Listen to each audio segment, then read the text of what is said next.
He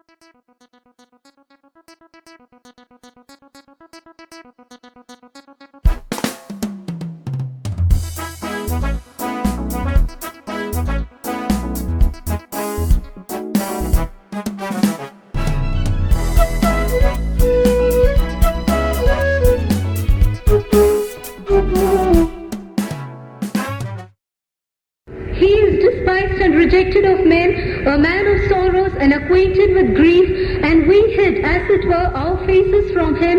He was despised and we esteemed him not. అతడు తృణీకరింపబడిన వాడును, ఆయను మనుషుల వల్ల విసర్జింపబడిన వాడును, వ్యసనాక్రాంతుడుగాను, వ్యాధిని అనుభవించేవాడుగాను, మనుషులు చూడగలని వాడుగాను ఉండెను. అతడు తృణీకరింపబడిన వాడు కనుక మనం అతని ఎన్నిక చేయకపోతిమి. He is despised and rejected of men. அவர் அசட்டை பண்ணப்பட்டவரும் மனுஷரால் புறக்கணிக்கப்பட்டவருமாக இருந்தார்.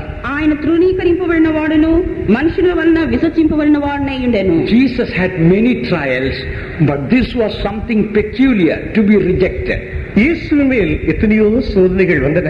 ஆனால் இந்த குறிக்கப்பட்டதான சோதனையான புறக்கணித்து தள்ளப்படுகிறதான இந்த காரியம் இது சற்று வித்தியாசமாக விசேஷமாக இருந்து ప్రభు అయిన యేసు అనేక శోధనల గుండా వెళ్లి ఉన్నాడు. అయితే ఈ శోధన అనగా మనుషుల చేత తృణీకరింపబడినది ఒక ప్రత్యేకమైన శోధన అయి ఉండెను. Jesus had the trial of hunger, but always he didn't have that.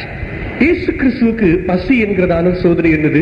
எப்போதும் அந்த சோதனை அவரோடு கூட அப்படியே இருந்து கொண்டிருக்கவில்லை. ప్రభు అయిన యేసు క్రీస్తుకు ఆకలి అనే ఒక శోధన ఉండెను.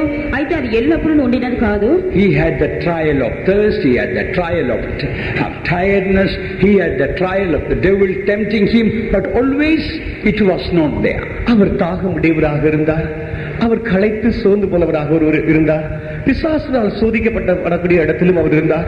இப்படிப்பட்டதான சோதனைகள் எப்போதும் அவரோடு கூட அப்படியே இருக்கவில்லை. మన ప్రభు అయిన యేసు దాహం కలిగిన వాడై ఉండెను. మన ప్రభు అయిన యేసు ఆయన శోధింపబడెను. మన ప్రభు అయిన యేసు ఈ విధంగా సాతాను చేత శోధింపబడి ఉండెను. One trial continued for Jesus from birth to death, that was rejection. இயேசு கிறிஸ்துவின் பிறப்பு முதல் கடைசி வரையும் அவரோடு கூட தொடர்ந்து இருந்ததான ஒரு சோதனை என்ன தெரியுமா? அவர் புறக்கணிக்கப்பட்டவராகவே இருந்தார் என்பதுதான். ప్రభువైన యేసు జననం నుండి అంతం వరకు ఆయనతో కూడా ఒక శోధన ఏమనగా ఆయన మనుషుల చేత విసర్జింపబడిన వాడై ఉండెను. As soon as he was born, he faced rejection.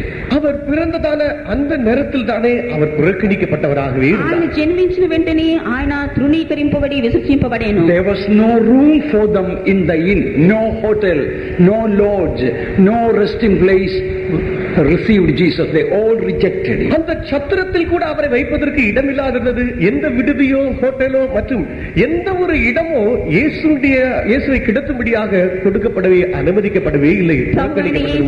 యేసుకు ఆ సత్రంలోనైనను హోటల్లోనైనను ఏ బస్సులోనైనను అతనికి ఆయనకు చోటు లేకుండా ఉండెను. We read he came to his own, but his own received him not. They rejected him. அவரோ தமக்கு சொந்தமானவரிடத்தில் வந்தார், அவருக்கு சொந்தமானவர்களோ அவரை புறக்கணித்து தள்ளிவிட்டார்கள் என்று வேதத்திலே வாசிக்கிறோம். ఆయనైతే ఆయన స్వకీయుల యొద్దకు వచ్చి ఉన్నాడు, ఆయన స్వకీయులు ఆయన తృణీకరించి విసర్జించి ఉన్నారని మనం చూస్తున్నాము. Before he was crucified, all the disciples had rejected him, forsaken and left him. அவர் சிலுவையில் அறையப்படுவதற்கு முன்பாக அவரோடு கூட இருந்ததான சீஷர்கள் எல்லாருமே அவரை மறுதலித்து புறக்கணித்து தள்ளிவிட்டு ஓடிவிட்டார்கள். ప్రభువైన యేసుక్రీస్తు సిలువ వేయబడక ముందు ఆయనతో కూడా శిష్యులు కూడా ఆయన విడిచిపెట్టి ఆయన బొంకి ఆయన విసర్జించి వెళ్లిపోయినారు. He died on the cross, being rejected by almost all. கிட்டத்தட்ட எல்லா மனுஷராலும் புறக்கணிக்கப்பட்டவராக அந்த சிலுவையிலே அவர் மரித்தார். దాదాపు ఆయన అందరి చేత తృణీకరింపబడిన వాడే ఆ కల్వారి శిలువలో ఆయన సిలువ వేయబడి మరణించెను. Dear child of God, if you are a true child of God, you will have this trial in your life from beginning to the end, rejection. அருமையான தேவனுடைய பிள்ளையே, நீ உண்மையான ஒரு தேவனுடைய பிள்ளையாக நீ இருப்பாய் என்றால் உன்னுடைய கிறிஸ்தவ வாழ்வின் ஆரம்பம் துவங்கி முடிவு வரைக்கும் இப்படிப்பட்டதான புறக்கணித்து தள்ளப்படக்கூடிய அனுபவம் உன்னோடு கூட தான் இருந்து கொண்டே இருக்கும். ప్రియమైన దేవుని బిడ్డ, నీవు దేవుని బిడ్డగా ఉండవాలనంటే నీకు ఆరంభం నుండి అంతం వరకు ఈ విధంగా మనుషుల చేత తృణీకరింపబడిన అనుభవం మనకు ఉండవలేను. Even at home your wife may be rejecting you, husband may be rejecting you. உன்னுடைய வீட்டில் உன்னுடைய மனைவி உன்னை புறக்கணித்து தள்ளக்கூடியவளாக இருப்பாள். உன்னுடைய புருஷன் உன்னை தள்ளிவிட்டு உன்னை புறக்கணித்து தள்ளக்கூடிய ஒரு ஆளாக இருப்பான். ఒకవేళ నీ భార్య నిన్ను విశ్వసించి ఆమె తృణీకరించవచ్చును, ఒకవేళ నీ భర్త నిన్ను తృణీకరించి విశ్వసించవచ్చును. Because you are a child of God standing for the truth, maybe in your workplace you are being rejected and despised by them. சத்தியத்துக்கு நிற்கிறதான ஒரு தேவனுடைய பிள்ளையாக மனுஷனாக நிற்கிறபடினா நீ வேலை செய்கிற இடத்தில் கூட புறக்கணித்து தள்ளப்படக்கூடிய ஒரு ஆளாக நீ இருக்கலாம். నీవు సత్యము కొరకే నిలబడిన దేవుని బిడ్డవైనందున నీ ఉద్యోగ స్థలంలో కూడా నీవు ఇతరుల చేత విసర్జింపబడి తృణీకరింపబడవచ్చును. Maybe in the church people may be rejecting you. They may not be coming after the meeting to shake hand or greet, and you may be rejected and despised. ஒருவேளை சபையிலும் கூட நீ புறக்கணித்து தள்ளப்பட்ட ஒரு ஆளாக நீ இருக்கலாம். கூட்டம் முடிந்தவுடனே ஒருவர் கூட உன்னிடத்தில் வந்து பட்சமாக உன்னிடத்தில் கைகளை குலுக்கி உன்னோடு பேசக்கூடிய ஒருவர் கூட இல்லாதபடி புறக்கணித்து தள்ளப்பட்ட ஒரு ஆளாக நீ ஒருவேளை சபையிலும் இருக்கலாம். ఒకవేళ నీవు ఈ సంఘంలో కూడా తృణీకరింపబడి విసర్జింపబడిన వాడిగా ఉండవచ్చును. కూటం ముగించిన తర్వాత ఎవరినో నిన్ను అభివందనం చేయటకే రాకుండా ఉండవచ్చును. Maybe some other areas you may be going through this trial of rejection. ஒருவேளை உன்னுடைய வாழ்க்கையின் மற்ற பல பகுதிகளில் இவ்விதமாக புறக்கணித்து தள்ளப்படக்கூடியதான அனுபவத்தின் வாயிலாக நீ கடந்து செல்லக்கூடிய ஒரு நபராக நீ இருக்கலாம். నీ యొక్క జీవితంలో ఏదో విధంగా ఈ విధంగా మనుషుల చేత తృణీకరింపబడిన ఒక శోధన కూడా నీకు ఉండవచ్చును. He is despised and rejected of man, a man of sorrows. அவர் அசட்டை பண்ணப்பட்டவரும் மனுஷரால் புறக்கணிக்கப்பட்டவரும் துக்கம் நிறைந்தவருமாக இருந்தார். ఆయన తృణీకరింపబడిన వాడును, మనుషుల వలన విసర్జింపబడిన వాడును, వ్యసనాక్రాంతుడుగాను ఉండెను. Why God permits this trial of rejection? இந்த புறக்கணித்து தள்ளப்படக்கூடியதான இந்த சோதனையை ஏன் தேவன் இவர் மேல் அனுமதித்தார்? ఈ విసర్జింపబడిన శోధనను దేవుడు ఎందుకు అనుమతించి ఉన్నారు? How to overcome this trial of your rejection? புறக்கணித்து தள்ளப்படக்கூடியதான இந்த சோதனையை நாம் எப்படி மேற்கொள்வது, ஜெயிப்பது? తృణీకరింపబడి విసర్జింపబడిన ఈ శోధనను లేక ఈ పరీక్షను మనం ఏ విధంగా చేయించగలము? First of all, we should see what are the blessings of this great trial of rejection. முதலாவதாக இந்த பெரிய சோதனையாகிய புறக்கணித்து தள்ளப்படக்கூடியதான இதில் இருக்கிறதான ஆசீர்வாதங்கள் இன்னதென்பதை முதலாவது நாம் கவனிப்போமாக. మొట్టమొదటిగా తృణీకరింపబడి విసర్జింపబడిన ఈ శోధనలో ఎలాంటి ఆశీర్వాదములు ఉన్నాయని మనము గమనించవలేను. God has planned so many blessings for those who overcome this trial of rejection. இவ்விதமாக புறக்கணித்து தள்ளப்படுகிறதான இந்த சோதனையை மேல் ஜெயம் கொள்கிறவர்கள் மேல் தேவன் ஏராளம் வாக்குத்தத்தங்களை, ஆசீர்வாதங்களை வாக்கு பண்ணி இருக்கிறார். ఈ విధంగా తృణీకరింపబడి విసర్జింపబడి ఈ విధంగా శోధనలుగా ఉండ వెళ్ళు వారికి దేవుడు అనేక వాగ్దానములు ఇచ్చి ఉన్నారు. If you are being rejected, that means God has a great plan and purpose about your life. நீ புறக்கணித்து தள்ளப்பட்ட ஒரு ஆளாக இப்பொழுது நீ இருந்து கொண்டிருப்பாய் என்றால் இதனுடைய அர்த்தம் உன்னுடைய வாழ்க்கை, உன்னுடைய ஜீவியத்தை குறித்தும் உன் தேவனுக்கு ஒரு பெரிய நோக்கம், ஒரு திட்டம் இருக்கிறது. నీ ఇతరుల చేత విసర్జించబడి తృణీకరింపబడి ఉన్నావనగా దేవుడు నీ పట్ల ఆయనకు గొప్ప ఉద్దేశము, సంకల్పము ఉన్నదని నీ వెరగవలేను.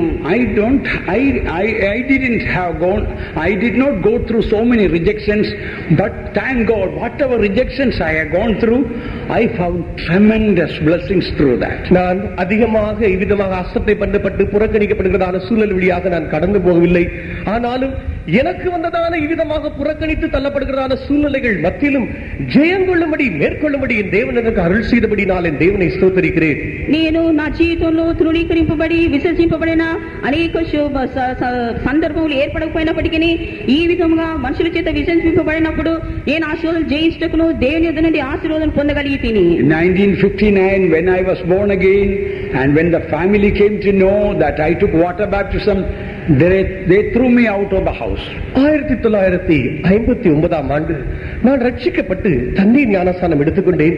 இந்த செய்தி என் குடும்பத்தினர் அறிய வந்தபோது என் குடும்பத்தை விட்டே வீசி எறியப்பட்ட ஒரு ஆளாக புறக்கணித்து நான் தள்ளப்பட்டேன். 1959వ సంవత్సరమున నేను రక్షింపబడి బాప్తిసం తీసుకున్నప్పుడు నా ఇంటి వారికి ఈ సమాచారం తెలిసినప్పుడు వారు నన్ను తృణీకరించి విసర్జించున్నారు. In our nominal church, the priest announced my excommunication in such a way that this boy is a dangerous boy.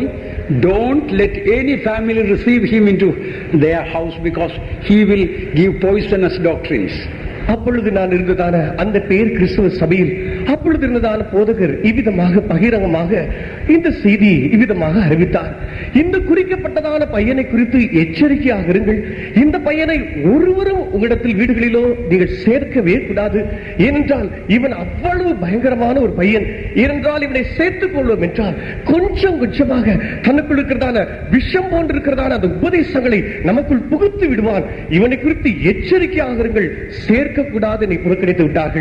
ఆ నామకార్థ క్రైస్తవుడైన బోధకుడు ఇలా చెప్పినాడు, ఈ సహోదరుని మనము సంఘంలో చేర్చుకొనకూడదు, దాన్ని నిషేధించవలెను. ఎందుకనగా ఇతను మనం చేర్చుకున్నట్లయితే ఆ విషయమైన ఉపదేశములను మనకు బయలుపరచనని చెప్పి ఉండెను. That time I was just finishing my school final. My school classmates rejected me. They made like a crown of thorns with coconut leaves and put on my head. அந்த வேளையில் என்னுடைய பள்ளி படிப்பினுடைய இறுதி ஆண்டு வேளையில் தான் நான் இருந்து கொண்டிருந்தேன். அப்பொழுது என்னோடு இருந்ததான சக மாணவர்கள் கூட என்னை பகைத்து புறக்கணித்து தள்ளக்கூடிய இடத்தில் வந்து விட்டார்கள். அவர்களோ என்னை பரிகாசிக்கும் விதத்தில் என் தலையின் மேல் முள் முடியை சூடுவது போல தென்னங்கீற்றை எடுத்து ஒரு முள்ளுபிடி போல சூடி அதை என் தலை மேல் சூட்டி அவிதமாக பரிகாசிக்கும்படியாக இருந்தார்கள். ఆ సమయమున నేను పాఠశాలను ముగించే సమయమైండెను. అప్పుడు విద్యార్థులందరూ నన్ను తృణీకరించి విశ్వసించున్నారు. వారందరూ చేసి ముండ్ల కిరీటం అనగా ఆ కొబ్బరి ఆకులతోనూ ఒక ముండ్ల కిరీటం చేసి నా తల మీద ఉంచిరి. Everywhere what I could see was rejection. எங்கு பார்த்தாலும் புறக்கணித்து தள்ளப்படக்கூடிய அனுபவத்தையே நான் அப்பொழுது சந்தித்து வந்தேன். ఎక్కడ చూసినప్పటికీ నేను విసర్జింపబడి తృణీకరింపబడి తిని. In 1961 February I offered myself to the ministry. I was rejected. 1960 ஆண்டு பிப்ரவரி மாதம் வந்தது. நான் ஊழியத்துக்கென்று நான் விண்ணப்பபாரம் செய்தேன். ஆனால் ஊழியத்துக்கு வந்தேன், வரும்படியாக முனைந்தேன். ஆனால் அந்த வேளையிலும் ஊழியத்துக்கு வராதபடி புறக்கணித்து தள்ளப்பட்டேன். 1960 సంవత్సరము ఫిబ్రవరి మాసన నేను ఈ సేవ కొరకై ప్రత్యేకింపబడితిని. అప్పుడు కూడా నేను విసర్జింపబడితిని. I filled the application form and excitedly sat right in the first row of the candidates. And when I gave the testimony, they told, you don't have any calling, go and sit right last. Rejected. இந்த ஊழியத்துக்கு வர வேண்டும் என்று அவளோடு கூட விண்ணப்ப பாரத்தை எல்லாம் பூர்த்தி செய்து இவையெல்லாம் நிரப்பிட விற்பாடு வந்து உட்கார்கிறதான புதிய ஊழியக்காரர்கள் எடுக்கிறதான அந்த வரிசையில் முதல் வரிசையில் நானும் அவளோடு அமர்ந்திருந்தேன்.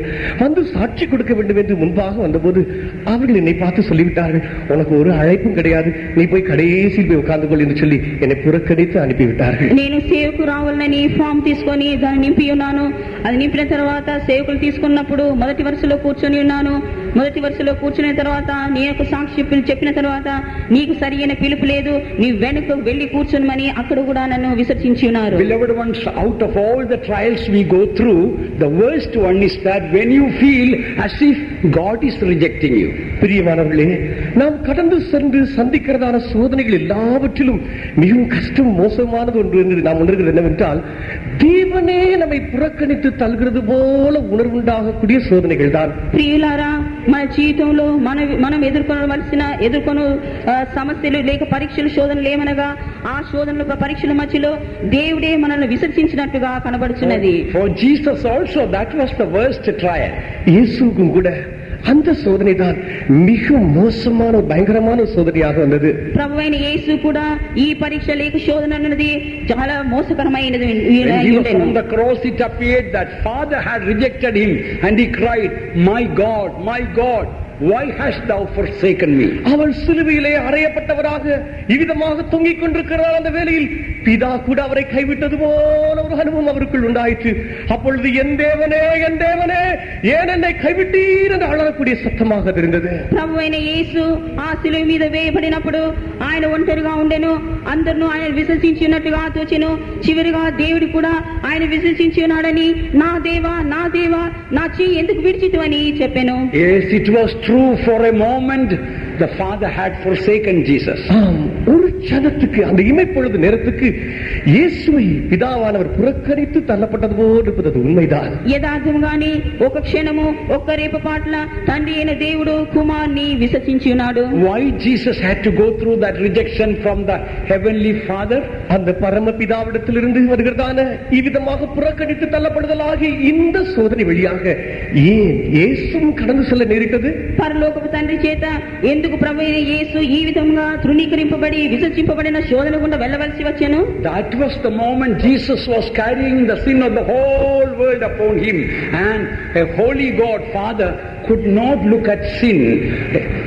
He had to turn away his face from the Son. அந்த நேரத்தில் தான் இயேசு கிறிஸ்து முழு உலகத்தினுடைய பாவத்தையும் தன்மேல் சுமக்கிறவராக அந்த சிலுவையிலே இருந்தார். அந்த நேரத்தில் ஒருபோதும் தீமையே பாராத சுத்த கண்ணனாகிய அந்த பிதா இயேசுவை அந்த நேரத்தில் பார்க்க கூடாதவராக தன்னுடைய முகத்தை அப்படியே திருப்பக்கூடிய சூழ்நிலையாக அவருக்கு அமைந்து விட்டது. ప్రభువైన యేసుక్రీస్తు ఆ లోక పాప భారమును మోసుకొని వెలుచుండగా తండ్రి అయిన దేవుడు కూడా చూసి చూడనట్టుగా ఆయన ముఖమును త్రిప్పుకొనెను. Dear child of God, perhaps now you may be going through a trial, as if it appears as if God also has rejected you, forsaken you. அருமையான தேவனுடைய பிள்ளையே, ஒருவேளை இந்த வேளையிலும் நீ ஒரு குறிக்கப்பட்ட சோதனை வழியாக கடந்து போகிற ஒரு ஆளாக இருந்து கொண்டிருக்கலாம். உன்னுடைய இந்த சோதனை வேளையில் உன் தேவன் கூட உன்னை கைவிட்டு விட்டவராக நீ உணர்ந்த ஒரு ஆளாக நீங்க இருந்து கொண்டிருக்கலாம். ప్రియమైన దేవుని బిడ్డ, నీ యొక్క జీవితంలో నీ ఒక గుర్తింపబడిన శోధన గుండా వెళ్ళినప్పుడు దేవుడు కూడా నన్ను విడిచిపెట్టి ఉన్నాడో లేక విశ్వసించి ఉన్నాడో అని నీ తలంచవచ్చును. Be a child of God. If you are going through the trial of rejection, you are a precious vessel in the sight of God. அருமையான தேவனுடைய பிள்ளையே, இவ்விதமாக புறக்கணித்து தள்ளப்படக்கூடியதான ஒரு சோதனை வழியாக நீ கடந்து போகிற ஒரு ஆளாக இருப்பாய் என்றால் உன்னை பார்த்து ஒன்று சொல்கிறேன், தேவனுடைய பார்வையில் நீ விலையேறப்பட்ட பாத்திரமாக இருக்கிறாய். ప్రియమైన దేవుని బిడ్డ, నీ యొక్క జీవితంలో ఈ విధముగా విడిచిపెట్టబడి విసర్జింపబడిన శోధన గుండా వెళ్ళొచ్చున్నావంటే నిజముగా అది దేవుని యొక్క దృష్టిలో నీవు ఒక అమూల్యమైన పాత్రవైనావు. 61 when I offered myself for the ministry, when I was rejected, I thought I will pray hard and in few days time I will get a calling, and they told if you get a calling then we will take you. So I was waiting for the calling. 1961 ஆண்டு இவ்விதமாக நான் ஊழியத்துக்கு வர முடியாதபடி, நான் எடுக்கப்பட முடியாதபடி நான் புறக்கணித்து தள்ளப்பட்டேன். அவர்கள் சொன்ன காரியம் என்ன தெரியுமா? உனக்கு அழைப்பு இருக்கும் என்றால் நீ வா, நாங்கள் அழைப்பு இருந்தால் எடுத்துக்கொள்வோம் என்று சொல்லியிருந்தார்கள். ஆகவே இவ்விதமாக நான் யோசித்திருந்தேன். போய் அதிகமாக நான் ஜெபித்து என்னை ஆயத்தப்படுத்தி திரும்பமாக ஊழியத்துக்கு எப்படியாவது வந்து விடலாம் என்று நான் என்னை ஆயத்தப்படுத்திக் கொண்டிருந்தேன். 1960 సంవత్సరమున నేను సేవకు తీసుకొనబడలేదు, నేను విడిచిపెట్టబడి విసర్జింపబడి తిని. అప్పుడు వారు చెప్పినాడు, నీకు పిలుపు దొరికినట్లయితే మరలా రావచ్చని తెలియజేసిరి. అయితే నేనేం తలంచి ఉన్నాను అనగా, బాగా ప్రార్థన చేసినట్లయితే నాకు పిలుపు దొరుకునని తలంచి తిని. All 61 I waited, no calling came. 62 waited, no calling came. 63 waited, 64, 65, 66, 67, 68, no calling. 61ஆம் ஆண்டு முழுவதும், 62ஆம் ஆண்டு முழுவதும், 63, 64, 65 என்று 68ஆம் ஆண்டு வரை இவ்விதமாக நான் காத்துக்கொண்டே இருந்தேன். அழைப்போ என்னை தேடி வரவே இல்லை. 61 సంవత్సరం, 62, 63, 64, 65, 66, 67, 68 సంవత్సరం వరకు నేను కనిపెట్టి ఉన్నాను. అయితే నాకు నేను పిలుపు పొందలేదు. During this time I saw so many young boys and girls, they have tremendous calling. They don't want to come to serve God. Here I am, I want to serve God. God has rejected me without giving any calling. இப்படிப்பட்ட இடைக்கால வேளையில் நல்ல அருமையான சகோதர சகோதரிகள், வாலிபர்கள் நல்ல ஆச்சரியமான அழைப்பை பெற்றவர்களாக இருந்தால் கூட ஊழியத்துக்கு வர மனம் இல்லாதவர்களாக அவர்கள் நின்று கொண்டிருப்பதை நான் பார்த்தேன். ஆனால் என்னை பொறுத்ததான விஷயத்தில் ஊழியத்துக்கு வர வேண்டும் என்கிறதான ஒரே வாஞ்சை அவா, ஆனால் எனக்கோ அழைப்பு இன்னும் வரவில்லை. ఆ మధ్య కాలంలో అనేక యవనస్తులకు ఆశ్చర్యకరమైన పిలుపు ఉండెను. అయినప్పటికీ వారు రాను ఉద్దేశం లేని వారైండిరి. అయినప్పటికీ నేను రావాలని, సేవకు రావాలని ఎంతో కోరి ఉంటిని. అయినప్పటికీ నాకు ఈ గొప్ప పిలుపు దొరకలేదు. At least one moment I thought, God is not fair. Look at all, so many young people, they have tremendous calling, but they don't want to serve God. Here I am, I want to serve God. You are not giving any calling. அந்த நேரத்தில் இப்படி ஒரு க்ஷணம் விதமாக நான் யோசித்திருக்க கூடும். ஏனென்றால் இவ்வளவு நல்ல ஆச்சரியமான நல்ல அழைப்பை பெற்ற எத்தனையோ பேர் வாலிபர்கள் இந்த அழைப்பை பெற்றிருந்தால் கூட ஊழியம் செய்ய வர முன் வராதவர்களாக இருக்க, நானோ உமக்கு ஊழியம் செய்வடி இவ்வளவு வாட்சியம் ஆளுவராக துடித்துக் கொண்டிருக்கிறேனே, எனக்கு இன்னும் அழைப்பு வரவில்லையே, இந்த விஷயத்தில் நீர் எனக்கு சரியாக என்னிடத்தில் இடைபடவில்லை என்கிறதான சற்று ஒரு குறை ஒருவேளை உண்டாயிருக்கலாம். అనేకులు యవనస్తులు ఈ విధముగా ఈ గొప్ప పిలుపును పొందుకొని ఉన్నారు, అయినప్పటికీ వారి సేవకు రావడం లేదు. నేనైతే ఈ సేవకు రావాలని ఎంతో వాంఛ కలిగి కోరిక కలిగి ఉన్నాను, అయితే నాకైతే పిలుపు లేదు. అయితే ఈ విషయంలో దేవుడు యథార్థమైన వాడు కాడేమో అని నేను తలంచున్నాను. Finally the call came only in 69, but beloved ones, one truth I tell you, now when I look back, all those many years of my waiting period did something beautiful in my life. கடைசியாக 1969ஆம் ஆண்டு ஊழியத்துக்கு ஒரு அழைப்பு என்னை தேடி வந்தது. ஆனால் இப்பொழுது இருந்து கொண்டு என்னுடைய வாழ்க்கையை சற்றே நான் திரும்பி பார்ப்பேன் என்றால், இவ்விதமாக இத்தனை நீண்ட வருஷங்கள் ஊழியத்தின் அழைப்புக்காக காத்து இருந்தேனே, அந்த காரியங்கள், அந்த காலகட்டங்கள் தான் என்னுடைய வாழ்க்கையில் ஆச்சரியமான தேவனுடைய சில காரியங்களை செய்திருக்கக்கூடியதாக இருக்கிறது. 1969వ సంవత్సరం ఈ ఘనమైన సేవకు నేను వచ్చి ఉన్నాను. ప్రియమైన వారులారా, నిజంగా నాకు కనిపించిన దినములో నేను వెనక తిరిగి చూసినప్పుడు దేవుడు ఆ దినములో అనేక గొప్ప కార్యములు నాకు చేసి ఉన్నాడు. Beloved child of God, as I had gone through, perhaps some of you may be going through a period as if not only man has rejected you, even God also seemed to have rejected you. Be of good cheer. God has a beautiful plan for you. பிரியமான தேவனுடைய பிள்ளையே, நான் இவ்விதமாக இப்படிப்பட்ட சோதனை வழியாக கடந்து போனது போல இதற்கொத்ததான சோதனை வழியாக நீயும் கடந்து போகிற ஒரு ஆளாக நீ ஒருவேளை இருக்கலாம். மனிதர்கள் உன்னை கைவிடப்பட்டதா, உன்னை புறக்கணித்து தள்ளதான ஒரு சூழ்நிலை மாத்திரமல்ல, தேவனே உன்னை புறக்கணித்து தள்ளுகிறதான ஒரு சூழ்நிலை வழியாக நீ கடந்து போகிற ஒரு ஆளாக இருக்கலாம். உன்னை பார்த்து ஒன்று சொல்கிறேன், திடன்கள், உன்னை குறித்து தேவனுக்கு ஒரு பெரிய திட்டம் உண்டு என்பதை மாத்திரம் உன்னுடைய மனதில் உறுதிப்படுத்திக்கொள். ప్రియులారా, నేను కూడా ఈ విధముగా నా పిలుపు లేకుండా నేను కష్టపడినప్పటికీ నిజంగా దేవునికి మన పట్ల ఒక గొప్ప ఉద్దేశం ఉన్నదని తలంచుడి. అందుకొరికే ఒకవేళ మనం మనుషుల చేతను దేవుని చేతను విసర్జింపబడిన వారుగాను తృణీకరింపబడిన వారుగాను తలంచవచ్చును, అయినప్పటికీ దేవునికి మన పట్ల ఒక గొప్ప ఉద్దేశం కలదు. Let us look into the Bible to see what all blessedness we get through the trial of rejection. புறக்கணித்து தள்ளப்படுதலாகிய சோதனை வழியாக நாம் கடந்து போகும்போது நமக்கு வரக்கூடியதான ஆசீர்வாதங்கள் என்னதென்பதை காண வேதாகமத்தின் பக்கமாக நாம் திரும்புவோமாக. ఈ విధంగా మనము విడిచిపెట్టబడి తృణీకరింపబడి విసర్జింపబడిన ఈ శోధనలు గుండా వెళ్ళినప్పుడు నిజంగా వేద గ్రంథంలో వీటికి అనేక ఆశీర్వాదములు మనం చూడగలము. Isaiah 54 verse 6, because of short time read only in Tamil. சமயம் இல்லாதபடினால் தமிழ் மொழியில் மாத்திரம் வாசியுங்கள். சமயம் లేనందున தமிழ்ல மாத்திரம் చదువుడి.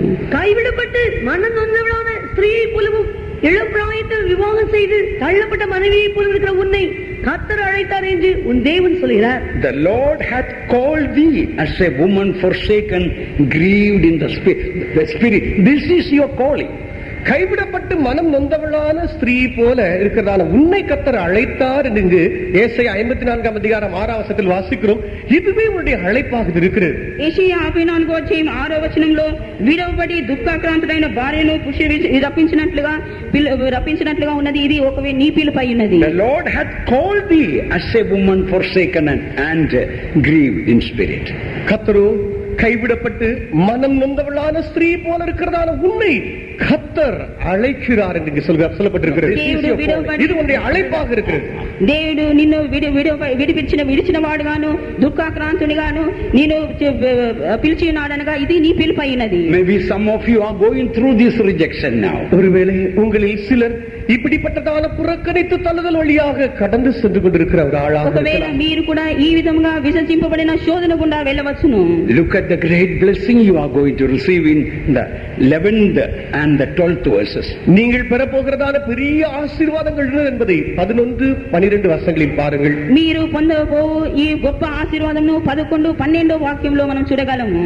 சிறுமைப்பட்டவளை, பெருங்காற்றில் அடிபட்டவளை, தேற்றவற்றவளை, இதோ நான் உன் கல்லுகளை பிரகாசிக்கும்படி வைத்து நீல ரத்தினங்களை உன் அஸ்திபாரமாக்கி உன் பலகணிகளை பழங்கும் உன் வாசல்களை மாணிக்க கற்களும் உன் மல்களை எல்லாம் உச்சிதமான கற்களும் ஆக்குவேன்.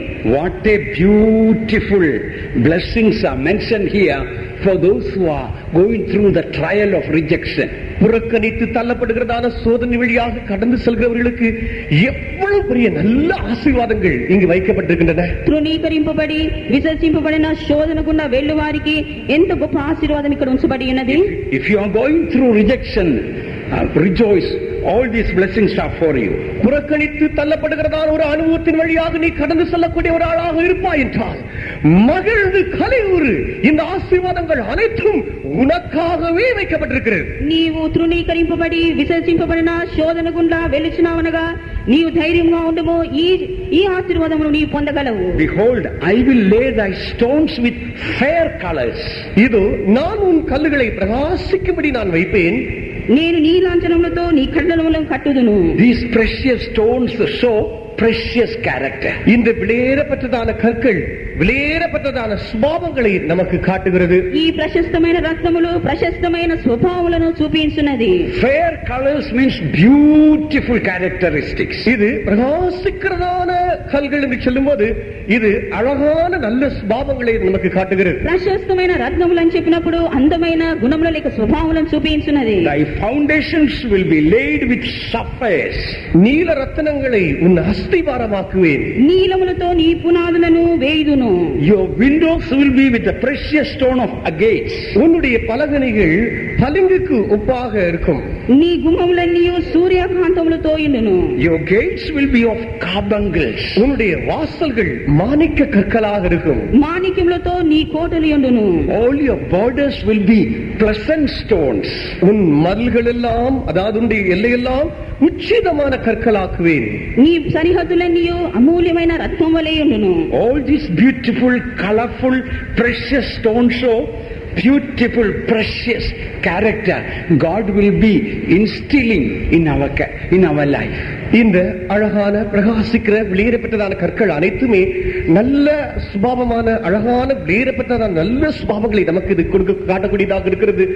தேவனே இந்த சுபாவங்களாக நமக்குள்ளே இருக்கிறவராக இருப்பார். ఈ అందమైన ప్రకాశమైన ప్రశస్తమైన ఈ రంగులను చూసినప్పుడు దేవుడే ఇలాంటి ఆయన స్వభావంలో మనలో ఉంచును. All our rejections have one good thing, that is to bring precious character in us. நமக்கு நேரிடுகிற எல்லா புறக்கணித்து தள்ளப்படக்கூடியதான அனுபவங்களில் நமக்கு நேரிடுகிற ஒரு நன்மை விளையேறப்பட்டதான நல்ல சுபாவங்களை இவைகள் நம்முடைய வாழ்க்கைக்கு கொண்டு வந்து சேர்க்கக்கூடியதாக இருக்கிறது. ఈ విధంగా అందరి చేత విమర్శింపబడి తృణీకరింపబడినప్పుడు దేవుడు మన జీవితంలో ఈ ప్రశస్తమైన లేక అమూల్యమైన స్వభావమును మనలో తీసుకొని వచ్చును. The greater the rejection that you go through on this earth, the greater will be the glory that is awaiting in eternity. இந்த பூமியிலே அதிகமாக புறக்கணித்து தள்ளப்படக்கூடிய அனுபவத்தின் வழியாக நீங்கள் கடந்து செல்ல செல்ல நீங்கள் அதிகமான நல்ல மகிமையான பிரகாசத்தை இந்த கற்களை நீங்கள் நித்தியத்திலே பெற்றுக் கொள்ளக்கூடியவர்களாக இருப்பீர்கள். అయితే ఈ లోకంలో మీరు ఎంతగా మనుషుల చేత విమర్శింపబడి తృణీకరింపబడుతున్నారో అంతగా దేవుని యొక్క మహిమను మీరు పొందగలరు. But remember that rejections when you face, we must have the right spirit. If we talk back and take revenge and get angry and upset with people and God, then that rejections are not going to bring any blessing to us. ஒரு காரியம் நினைவில் வைத்துக் கொள்ளுங்கள். இவ்விதமாக புறக்கணித்து தள்ளப்படக்கூடியதான சூழ்நிலைகள் நம்மை வந்து சந்திக்க வரும்போது நாமும் பதிலுக்கு திரும்பமாக பேசுவதோ காரியங்களை செய்வதோ பழி வாங்கி விடுவதோ அல்லது காரியங்களை ஏதாவது நாம் விரோதமாக செய்து கொள்ளக்கூடியவர்களாக இருப்போம் என்றால் இப்படிப்பட்டதான ஆசீர்வாதமான இந்த சுபாவங்கள் நம்முடைய வாழ்க்கையை வந்து நாம் அடைய முடியாது. ప్రియమైన వారలారా, మనం ఈలాగు అందరి చేత విసర్జింపబడి తృణీకరింపబడిన శోధన గుండా వెళ్ళినప్పుడు మన జీవితంలో ఈలాగు పగ తీసుకున్నట్టయో కోపపడటయో ఈలాగు చేసిన ఇలాంటి గొప్ప ఆశీర్వాదమును మనం పొందలేము. Some children of God, when they face rejection, they murmur, they complain, they get discouraged, they get depressed. No, that is not going to bring any blessing to you. சில தேவனுடைய பிள்ளைகள் இவ்விதமாக புறக்கணித்து தள்ளப்படக்கூடிய அனுபவங்கள் தங்களை சந்திக்க வரும்போது முறையிட்டு புகார் செய்து அவர்கள் சோர்ந்து இழைத்து போய்விடுவார்கள். இப்படிப்பட்டதான காரியங்கள் ஒன்றும் உங்களுடைய ஜீவியத்துக்குள் ஆசீர்வாதத்தை கொண்டு வந்து சேர்க்கவே முடியாது. కొంతమంది దేవుని బిడ్డలు ఈ విధంగా తృణీకరింపబడి విసర్జింపబడిన శోధనలో గుండా వెళ్ళినప్పుడు ఇది తలంచు వారు ఫిర్యాదులు చేయొచ్చు, మొర్రపెట్టచ్చు, సణుగుచు ఈ విధంగా అధైర్యపడి సొమ్మసిల్లిపోయినట్లయితే ఈ దేవుని ఆశీర్వాదమును నీ పొందలేవు. If you don't have the right spirit, the temptation of rejection can be so strong even some people commit suicide because of that. உங்களுக்குள் சரியான ஒரு ஆவி இல்லாத பட்சத்தில் உங்களை நேரிட்டு சந்திக்க வருகிறதான சோதனை அவ்வளவு பலமுள்ளதாக ஒன்றாக உங்களுக்கு தோன்றும். ஒருவேளை இப்படிப்பட்டதான சூழ்நிலைகளில் சில தற்கொலை கூட செய்து கொள்ளக்கூடியதாக அது இருக்கும். సరి అయిన ఆత్మ లేనట్టయితే ఇలాంటి శోధనలో గుండా వెళ్ళినప్పుడు వారు భరించలేక ఆత్మహత్య కూడా చేసుకొనవచ్చును. There was a man in the Bible, his name is Ahithophel. One day the king rejected his counsel. Straight away he went and hanged himself and committed suicide. வேதாகமத்தில் ஒரு நபரை குறித்து வாசிக்கிறோம். அவன் தான் அகித்தோப்பேல். ஒரு நாள் ராஜா இவனுடைய ஆலோசனையை புறக்கணித்து தள்ளிவிட்டான்.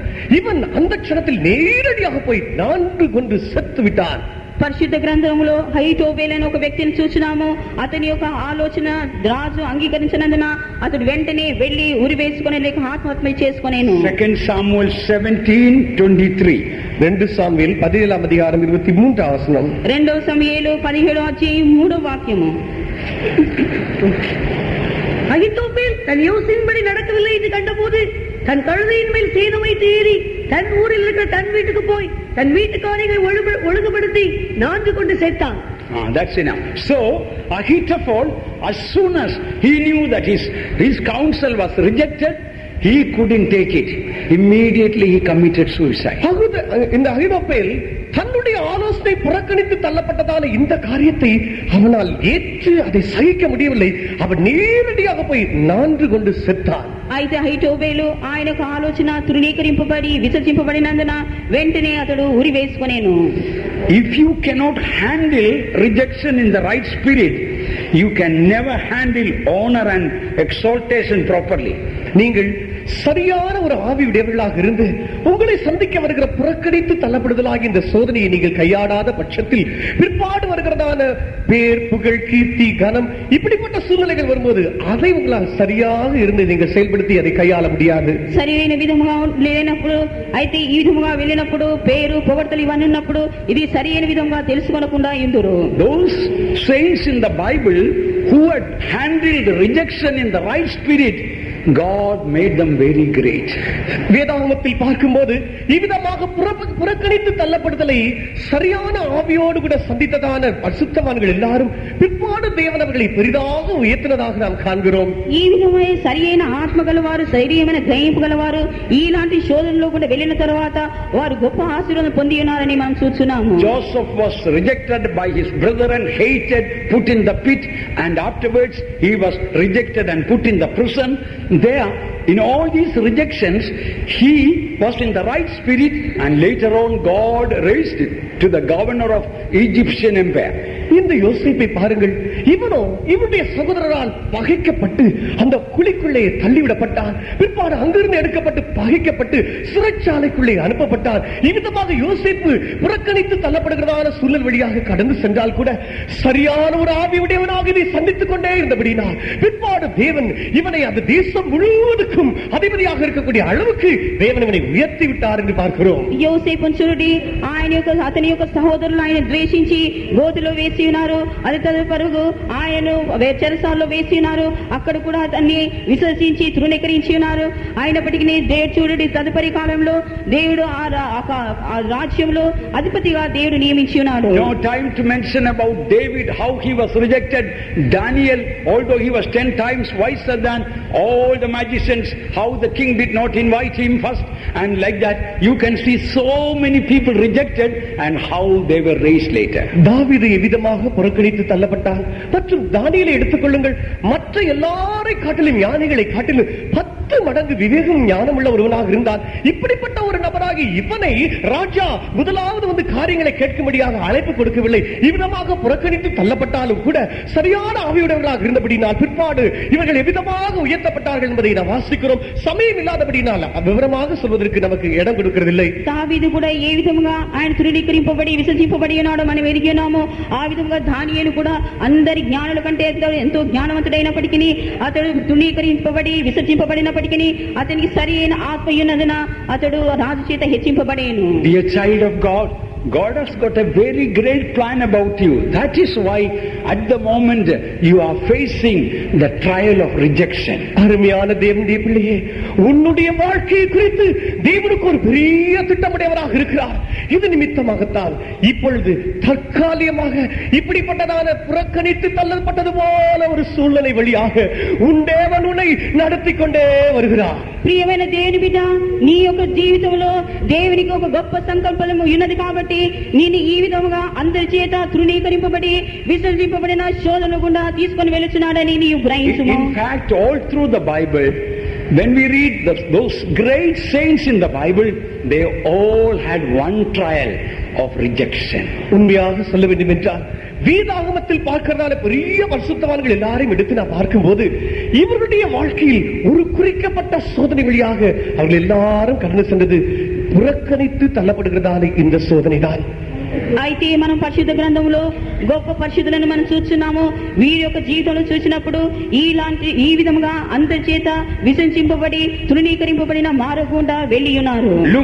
Let us look one person, Job. Look at the rejections that he had gone through in Job 19 verse 13 to 19. யோபு 19ஆம் அதிகாரம் 13 to 19.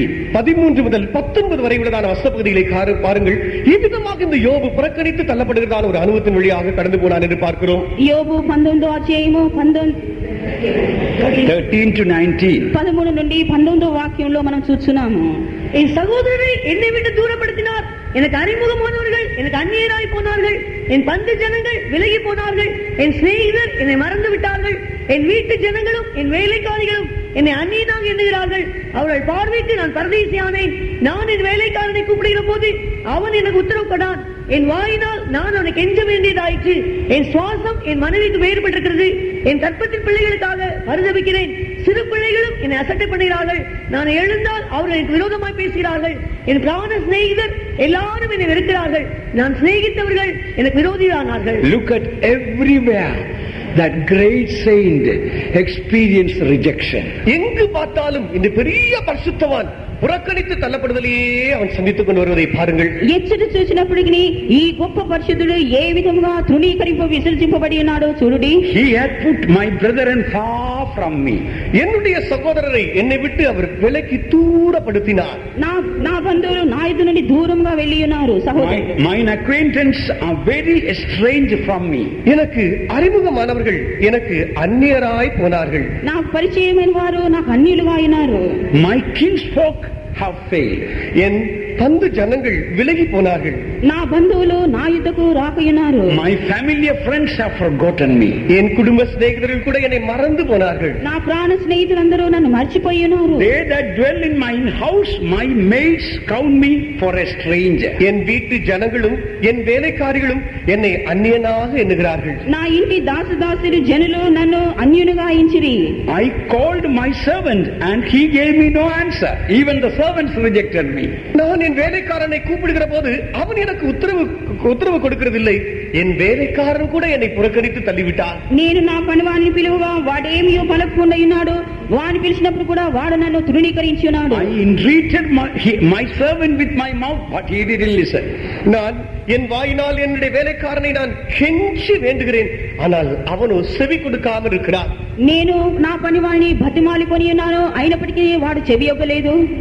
My breath is strange to my wife, though I entreated for the children's sake of mine own body, but she rejected me. என் சுவாசம் என் மனைவிக்கு வேறுபட்டிருக்கிறது. என் கற்பத்தின் பிள்ளைகளுமாய் பரிதபிக்கக்கூடியவர்களாக இருக்கிறேன். என் மனைவியோ என்னை புறக்கணிக்கிறவர்களாக இருக்கிறார். నా ఊపిరి నా భార్యకు అసహ్యము, నేను కనిన కుమారులు నా వాసన అసహ్యము, నా భార్య కూడా నన్ను విసర్జించెను. Even young children despised me. I arose and they spoke against me. சிறு பிள்ளைகள் கூட என்னை அசட்டை பண்ணுகிறார்கள். அவர்கள் எனக்கு விரோதமாக பேசுகிறார்கள். నా చిన్న పిల్లలు కూడా వారు నన్ను తృణీకరించి ఉన్నారు. వారు నాకు విరోధంగా దూషించి ఉన్నారు. All my close friends hate me and they whom I loved are turned against me. என் பிராண சிநேகிதர் எல்லாரும் என்னை வெறுக்கிறார்கள். நான் சிநேகிக்கிறவர்கள் எனக்கு விரோதிகளானார்கள். నా ప్రాణ స్నేహితులందరికీ నేను అసహ్యుడనైతిని, నన్ను ప్రేమించిన వారు నా మీద తిరుగుబడి ఉన్నారు. After he had gone through the rejection, look at the honor and glory came to Job. இந்த புறக்கணித்து செல்லப்படுகிறதான பாதை வழியாக கடந்து போன பிற்பாடு இந்த யோபுவுக்கு நேரிட்டதை பாருங்கள். எல்லா கனமும் மகிமையும் அவனை வந்து சேர்ந்தது. యోబు ఈ విధంగా ఈ తృణీకరింపబడిన విసర్జింపబడిన మార్గములో పోయిన తర్వాత యోబు ఎంత ఘనతను పేరును కీర్తిని పొంది ఉన్నాడో మనం చూడగలము. 42 verse 10 and 11 see how he was honored afterwards. யோபு 42ஆம் அதிகாரம் 10-11 வசனங்களில் எவ்விதமாக இந்த யோபு கனப்படுத்தப்பட்டான் என்பதை குறித்து வாசிக்கிறோம். యోబు 42వ అధ్యాయము 10-11 వాక్యంలో ఏ విధంగా హెచ్చింపబడి ఉన్నాడని మనం చూడగలము. யோபு தன் சிநேகிதருக்காக வேண்டுதல் செய்த போது கர்த்தர் அவன் சிறையிருப்பை மாற்றினார். யோபுக்கு முன்னிருந்த எல்லாவற்றை பார்க்கிலும் இரண்டத்தனையாய் கர்த்தர் அவனை தந்தளினார். அப்பொழுது அவனுடைய எல்லா சகோதரிகளும் முன் அவனுக்கு அறிமுகமான அனைவரும் அவனிடத்தில் வந்து அவன் வீட்டிலே அவனோடு போஜனம் பண்ணி கர்த்தர் அவன் மேல் வரப்பண்ணின சகல தீங்கி நிமித்தம் அவனுக்காக அங்கலாய்த்து அவனுக்கு ஆறுதல் சொல்லி அவரவர் ஒவ்வொரு தங்க காசையும் அவரவர் ஒவ்வொரு பொன் ஆபரணத்தையும் அவனுக்கு கொடுத்தார்கள். Now as God honored, God turned the rejection into acceptance. All the friends, all sisters, all brothers, all acquaintances, they all came with gifts to him and they all comforted him. இப்பொழுது தேவன் இந்த யோபுவை ஆசீர்வதிக்கிறார். புறக்கணித்து தள்ளப்பட்டதான எல்லா அனுபவங்களும் ஏற்றுக்கொள்ளப்படக்கூடியதான ஒரு சூழ்நிலையாக இப்பொழுது மாறிவிட்டது. இவனை புறக்கணித்ததான எல்லா சகோதரர்கள், சிநேகிதர்கள், இனஜன பந்துக்கள், மற்றவருடைய மனைவி, இப்படி எல்லாருமே வெகுமதிகளோடு கூட வந்து இவனை சந்தித்து ஏற்றுக்கொள்வதை நாம் பார்க்கிறோம். యోబు ఈ విధంగా విసర్జింపబడి తృణీకరింపబడిన తర్వాత ఏ విధంగా అతడు బంధువుల చేతనో స్నేహితుల చేతనో సొంత సహోదరుల చేతనో ఏ విధంగా బహుమతులు ఇవ్వబడి ఉన్నదో మనం చూడగలము. One thing is important. When he went through all the rejections, he was in the right spirit worshiping God. ஒரு காரியம், முக்கியமான விஷயம், இப்படிப்பட்டதான புறக்கணித்து தள்ளப்படுகிறதான சூழ்நிலை போகிறதான எல்லா பகுதிகளிலும் இந்த யோபுவோ சரியான செம்மையான ஆவியுடையவனாக இருந்து இந்த எல்லா பகுதிகளிலும் சரியாக அவன் இடைப்பட்டுக் கொடுக்கிறான் ஒரு ஆளாக இருந்தான். ఈ యోబు ఈ విధంగా తృణీకరింపబడి విసర్జింపబడిన మార్గంలో వెళ్ళినప్పుడు నిజంగా యోబు ఇక సరైన యథార్థమైన ఆత్మ గలవాడై ఉండెను. I remember we had a servant of God near to our village. This is about 40 years ago. கிட்டத்தட்ட 40 வருஷத்துக்கு முன்பாக நடந்த ஒரு சம்பவம். எங்களுடைய கிராமத்துக்கு பக்கத்தில் ஒரு கர்த்தருடைய ஊழியக்காரர் இருந்தார். అయితే 40 సంవత్సరాల క్రితం జరిగిన విషయము నా గ్రామంలో ఒక దేవుని సేవకుడు ఉండెను. He had this beautiful character. Whatever rejections come, he take it joyfully and rejoices. அவருக்குள் இந்த நல்ல சுபாவம் இருந்தது. என்ன புறக்கணித்து தள்ளப்படக்கூடியதான சூழ்நிலை வந்தாலும் சரி, அந்த சூழ்நிலையை அப்பொழுது సంతోషத்தோடு మகிழ்ச்சியாக அப்படி எடுத்துக்கொள்வார். ఇతనికి ఒక మంచి ఒక స్వభావం ఉన్నది. ఏమనగా అతడు ఇతరుల చేత ఎంతగా ద్వేషింపబడి తృణీకరింపబడినప్పటికీ అది సంతోషంగా తీసుకొనును. One day with the Bible and umbrella he was passing through near our market. ஒரு நாள் எங்களுடைய சந்தை பக்கமாக அவர் தன்னுடைய வேதாகமத்தோடும் கொடையோடும் கூட அவர் போய் கொண்டிருந்தார். ఒకసారి పరిశుద్ధ గ్రంథమును గొడుగును తీసుకొని అక్కడ దుకాణం వెళ్ళిచున్నాను. Our village is a fortress of nominal Christians. எங்களுடைய கிராமம் Jacobites. எங்களுடைய கிராமம் என்று சொல்லும்போது யாக்கோபு சபையினரை சேர்ந்தவர்கள் இவர்களுடைய ஒரு கோட்டையாக அது இருந்தது. అయితే మా గ్రామం అనేది యాకోబు సంఘం వారందరూ అక్కడ నివాసం చేయుదురు. Although they are very zealous to the church, one thing common, they all are drunkards.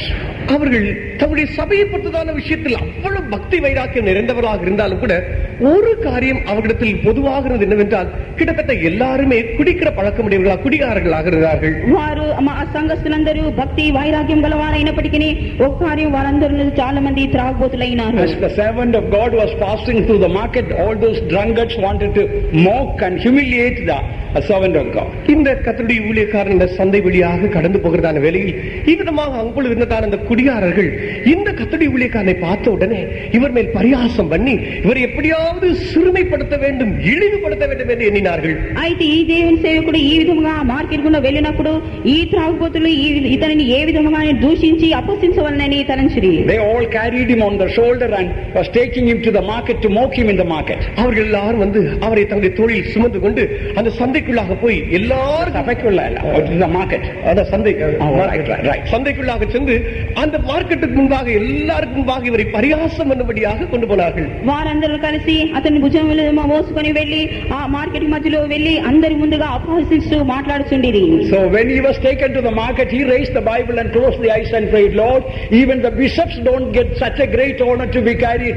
Thank you for this great honor. இவர்கள் எல்லாரும் அந்த ஊழியக்காரரை தோளின் மேல் வைத்து எல்லாரும் அந்த மார்க்கெட்டுக்குள்ளாக கொண்டு போய் பரியாசம் பண்ணுவதற்காக கொண்டு போன அந்த வேளையில் மார்க்கெட்டுக்குள் அந்த சந்தைக்குள் போன உடனே இவரோ கையில் இருந்த வேதாமத்தை உயர்த்தி பிடித்தவராக, ஆண்டவரே பிஷப்மாரு கூட இவ்விதமான ஒரு கன மதிப்பு கிடைக்கவே கிடைக்காது, எனக்கு இவ்வளவு விட கனப்படுத்தினீரே என்று சொல்லி சேவனை துதிக்க மகிமைப்படுத்த ஆரம்பித்து விட்டார். అయితే ఈ విధముగా ఈ మనుషులు ఆయనను భుజం మీద ఎక్కించుకొని ఆ మార్కెట్ ముందర నిలబడినప్పుడు అతడు తన చేతిలో ఉన్న పరిశుద్ధ గ్రంథాలను పైకెత్తి, ప్రభువా ఈ పెద్ద అధ్యక్షులు కూడా ఈ ఘనత దొరకదు, అయితే నీవు ఈ ఘనత నాకు అనుగ్రహించున్నావని చెప్పాను. The drunkards got all annoyed and they put him out right down and told, no, we didn't want to honor you by carrying. அப்பொழுது குடியார்கள் எல்லாரும் கோபம் வந்து விட்டது. இப்படி உன்னை சுமந்து கொண்டு வர்றதுனால உன்னை ஏதோ கனப்படுத்தணுங்கிறது அல்ல என்று சொல்லி கீழே எல்லாரும் போட்டு விட்டார்கள். ఈలాగ త్రాగుబోతులు నిన్ను ఇలా గణపరచుటకై మేము మా భుజం మీద మోయటలేదని చెప్పి ఆయన కిందన పడద్రోసిరి. What we learned, beloved ones, we may go through rejections. That is not going to bring a reward or blessing unless we take it in the right spirit and rejoice and thank God for the rejection. பிரியமானவர்களே, இதிலிருந்து நாம் அறிந்து கற்றுக்கொள்ளக்கூடிய காரியம் என்ன தெரியுமா? நாம் சோதனை வழியாக புறக்கணித்து தள்ளப்படுதல் வழியாக கடந்து போவதனால் மாத்திரம் நமக்கு இந்த மகிமையின் கனம் நமக்கு வந்து கிடைப்பது கிடையாது. இந்த சூழ்நிலை வழியாக சரியான ஒரு ஆவி உடையவர்களாக இருந்து இதன் வழியாக நாம் கடந்து போகும்போது மாத்திரமே இவைகள் நாம் பெற்றுக்கொள்ளக்கூடியவர்களாக நாம் இருக்கிறோம். ప్రియమైన వారలారా, మనము ఇతరుల చేత తృణీకరింపబడి విసర్జింపబడినప్పుడు ఈ ఘనతను పొందలేము. కానీ ఎప్పుడైతే ఈలాంటి సందర్భంలో మనకు సరి అయిన ఆత్మ ఉండునో అప్పుడే ఈలాంటి ఘనతను మనం పొందుకొనగలము. Here in Psalm 118 verse 22, 23, 24 speaks of a beautiful truth about rejection. 118 சங்கீதம் 22, 23, 24 வசனங்கள் இந்த புறக்கணித்து தள்ளப்படுதலை குறித்ததான அழகான சத்தியங்களை நமக்கு சொல்லக்கூடியதாக இருக்கின்றன. 118 కీర్తన 23, 24 వాక్యంలో ఈ గొప్ప ఆశీర్వాదం చెప్పబడి ఉన్నది. அநேகர் தங்களுடைய விவாக கல்யாண கார்டில் பொதுவாக இந்த 23 வசனத்தை அடிப்பார்கள். அது நல்ல காரியம்தான். అనేకులు ఆ వివాహం యొక్క కార్డులో 23వ వాక్యమును ప్రింట్ చేయుదురు. This is the Lord's doing, it is marvelous in our eyes. இது கர்த்தராலே ஆயிற்று, அது நம்முடைய கண்களுக்கு ஆச்சரியமாய் இருக்கிறது. ఇది యెహోవా వలన కలిగినది, అది మన కన్నులకు ఆశ్చర్యంగా ఉన్నది. Look at verse 22 to see what is that the Lord's doing. கர்த்தருடைய கிரியை கர்த்தரால் ஆனது என்னதென்பதை பார்க்க வேண்டும் என்றால் 22 வசனத்தை பாருங்கள். యెహోవా వలన కలిగినదనగా 22వ వాక్యం చూడవలేను. The stone which the builders refused is become the headstone of the corner. வீடு கட்டுகிறவர்கள் ஆகாதென்று தள்ளின கல்லே மூலைக்கு தலைக்கல்லாயிற்று. ఇల్లు కట్టువారి నిషేధించిన రాయి మూలకు తలరాయి ఆయను. So the 22nd verse mainly speak about the rejected stone which is Christ Jesus. 22ஆம் வசனமானது இது அதிகமாக புறக்கணித்து ஆகாதென்று தள்ளினதான கல்லாகிய இயேசு கிறிஸ்துவை குறித்தே சொல்கிறதாக இருக்கிறது. ఈ 22వ వాక్యంలో ఈ తలరాయి అని చెప్పినప్పుడు ప్రభువైన యేసు ఆయన విసర్జింపబడి తృణీకరింపబడిన రాయిగా ఉన్నాడని బయలుపరుచున్నది. Actually the truth is this, the 23rd verse, this is the Lord's doing means the rejection that Jesus faced or rejection that you are facing, we should take it, this is not man's doing, this is the Lord's doing. இந்த 23ஆம் வசனம், அதாவது அது கர்த்தராலே ஆயிற்று என்கிறதான இந்த வசன பகுதியை ஆண்டவராக இயேசு கிறிஸ்து புறக்கணித்து தள்ளப்பட்டதான அந்த அனுபவம் அல்லது நாம் புறக்கணித்து தள்ளப்படுகிறதான இந்த அனுபவம், இவைகள் எல்லாவற்றையும் இவைகள் கர்த்தராலே ஆயிற்று என்று நாம் எடுத்துக்கொள்ளக்கூடிய இடத்தில் நாம் இருந்து கொள்ள வேண்டும். 23వ వాక్యంలో మనం చూసినప్పుడు యెహోవా వలన కలిగినదనగా ప్రభువైన యేసుక్రీస్తు కూడా ఈ విధంగా విసర్జింపబడి ఆయన విసర్జింపబడిన అనుభవంలో వెళ్ళి ఉన్నాడు. అదే విధంగా మనం కూడా మన జీవితంలో ఈలాగా తృణీకరింపబడి విసర్జింపబడిన అనుభవంలో కూడా వెళ్ళినప్పుడు ఇది దేవుని వలన కలిగినదని మనం తలంచవలేను. Maybe your wife is rejecting you, husband rejecting you, friends rejecting you, in-laws rejecting you, maybe servants of God rejecting you, or somewhere neighborhood someone is rejecting, but we must take, it is not they are rejecting, this is the Lord's doing. God permitted us, God permitted it. ஒருவேளை உன்னுடைய மனைவி உன்னை புறக்கணித்து தள்ளலாம், ஒருவேளை புருஷன் உன்னை புறக்கணித்து தள்ளலாம். ஒருவேளை உன்னுடைய மைத்துனிகள் இப்படிப்பட்டவர்கள், உன்னுடைய சபையில் இருக்கிற ஊழியக்காரர்கள், உன்னுடைய பக்கத்தில் இருக்கிறவர்கள், இவர்கள் எல்லாரும் உன்னை புறக்கணித்து தள்ளலாம். இப்படிப்பட்ட புறக்கணித்து வருகிற சூழ்நிலைகள் மத்தியில் அவர்கள் உன்னை புறக்கணித்து தள்ளினார்கள் என்று நீங்கள் எடுத்துக்கொள்ளக் கூடாது.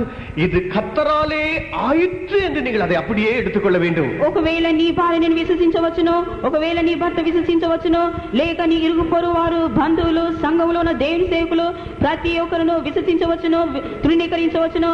అయినప్పటికీ ఒకటి మాత్రం నువ్వు తలంచవలెను, ఇది దేవుని వలన కలిగినదని నీవు తలంచవలెను. When we take it, it is the Lord's doing, then we will say it is marvelous in our eyes. Otherwise we will be miserable. அது கர்த்தராலே ஆயிற்று என்று நாம் எடுத்துக்கொள்கிற இடத்தில் இருக்கும்போது மாத்திரமே அது நம்முடைய கண்களுக்கு ஆச்சரியமா இருக்கிறது சொல்லக்கூடிய இடத்தில் இருப்போம். இல்லை என்றால் மிகவும் பரிதபிக்கக்கூடிய மோசமாக இருக்கிறது சொல்லக்கூடிய இடத்தில் நாம் வந்து விடுவோம். ఇది యెహోవా వలన కలిగినదని చెప్పినప్పుడు అది మన కనులకు ఆశ్చర్యంగా ఉండును. అలాగ తీసుకున్నట్లయితే నిజంగా ఇది దౌర్భాగ్యంగా మనకుండును. This is the day which the Lord hath made, means the day when you are being rejected, you should take, this is the day that the Lord has made, and what should we do? We will rejoice and be glad in it. இது கர்த்தர் உண்டு பண்ணின நாள் என்று நாம் சொல்லும்போது, நாம் புறக்கணித்து தள்ளப்படுகிறதான அந்த நாளை நாம் அந்த சம்பவத்தை எடுத்து சொல்லும்போது, இது கர்த்தர் உண்டு பண்ணின நாள், இந்த புறக்கணித்து தள்ளப்படுதலை இதிலே நாம் களிகூர்ந்து மகிழ கடவோம் என்று நாம் எடுத்துக்கொள்ள வேண்டும். యెహోవా ఏర్పాటు చేసిన దినం అని చెప్పినప్పుడు, ఎప్పుడైతే మనం విసర్జింపబడుచున్నామో ఆ దినమే యెహోవా ఏర్పాటు చేసిన దినమైనది. ఆ యెహోవా ఏర్పాటు చేసిన దినమున మనం ఉత్సహించి సంతోషించవలెను. Although this is the day which the Lord has made, speaks about resurrection of Christ, but it also speaks about the rejection of Christ. இது கர்த்தர் உண்டு பண்ணின நாள் என்று சொல்லும்போது இயேசு கிறிஸ்துவின் உயிர்த்தெழுதலின் நாளை குறித்து சொல்லப்பட்டிருந்தாலும் கூட, இயேசு கிறிஸ்து புறக்கணித்து தள்ளப்பட்டதான காரியத்தையும் இது நமக்கு சொல்லக்கூடியதாகவும் இருக்கிறது. ఇది ప్రభువైన యేసుక్రీస్తు పునరుద్ధానుడైన విషయం చూపించినప్పటికీ, ఇది ప్రభువైన యేసుక్రీస్తు విసర్జింపబడిన కార్యం కూడా బయలుపరుచున్నది. We will rejoice and be glad in it. நாம் சந்தோஷப்பட்டு மகிழ கடவோம். దీని యందు మనము ఉత్సహించి సంతోషించెదము. Dear child of God, last time when you were rejected, did you rejoice and were you glad in it? அருமையான தேவனுடைய பிள்ளையே, கடைசி முறையாக நீ புறக்கணித்து தள்ளப்பட்டதான அந்த சூழ்நிலையில் நீ களிகூர்ந்து மகிழ்ந்திருந்தாயா? ప్రియమైన దేవుని బిడ్డ, గత దినములో చివరిగా నీవు అందరి చేత తృణీకరింపబడి విసర్జింపబడినప్పుడు నీవు దేవునిలో సంతోషించితివా? In one sense, rejection in your life, it brings a great maturity to your spiritual life. ஒரு அர்த்தத்தில் நான் சொல்ல வேண்டும் என்றால், இவ்விதமாக புறக்கணித்து தள்ளப்படக்கூடியதான இந்த சூழ்நிலையானது உன்னுடைய ஆவிக்குரிய ஆன்மீக வாழ்க்கையில் ஒரு நல்ல தேறின ஒரு நிலவரத்துக்கு நீங்கள் வந்து செய்வதற்குரியதான வழியாக இருக்கிறது. ప్రియులారా, మీరు ఈ విధంగా ఇతరుల చేత తృణీకరింపబడి విసర్జింపబడినప్పుడు ఒకటి మాత్రం మీరు జ్ఞాపకం చేసుకొనండి, మీ యొక్క ఆధ్యాత్మిక జీవితంలో మీరు ఒక మంచి ఎదుగుదలను పొందెదరు. Look at a mango tree. When the fruit is really ripe, juicy and ripe, what does the tree do? It rejects the fruit. உதாரணமா ஒரு மாமரத்தை எடுத்துக்கொள்ளுங்க. அந்த மாமரத்துல மாம்பழம் நல்ல சாறு நிறைந்து பழுத்து அப்படியே அங்க தூங்கும் போது அந்த மாமரம் செய்கிற காரியம் என்ன? அந்த கனியை அப்படியே அதில் புறக்கணித்து தள்ளி விடுகிறது. మామిడి చెట్టును చూడండి, ఆ మామిడి చెట్టు మీద పండు బాగా పండి రసం ఉన్నప్పుడు ఆ చెట్టు తనంతట తానే అది కింద పడవేయును. In one sense, a mother who is expecting a baby, when the child forms to that perfect state, then in one sense the mother's body rejects the child. ஒரு அர்த்தத்தில் நாம் எடுக்கும்போது, ஒரு தாயானவள் எடுத்தால் தனக்குள்ளே இருக்கிறதான குழந்தை அவள் உருவாகி அந்த குழந்தை வரும்போது நல்ல மேனி அந்த குழந்தை பருவம் அடைந்த உடனே தாயுடைய சரீரம் அந்த குழந்தையை தன்னிலிருந்து வெளியே புறக்கணித்து தள்ளிவிடுகிறது. ఒక తల్లిని చూడండి, ఆమె గర్భంలో ఉన్న ఆ బిడ్డను ఆమె బాగా ఎదిగినప్పుడు లేక బాగా సంపూర్ణంగా రూపింపబడినప్పుడు ఆ శరీరం అన్నది ఆ బిడ్డను విసర్జించును.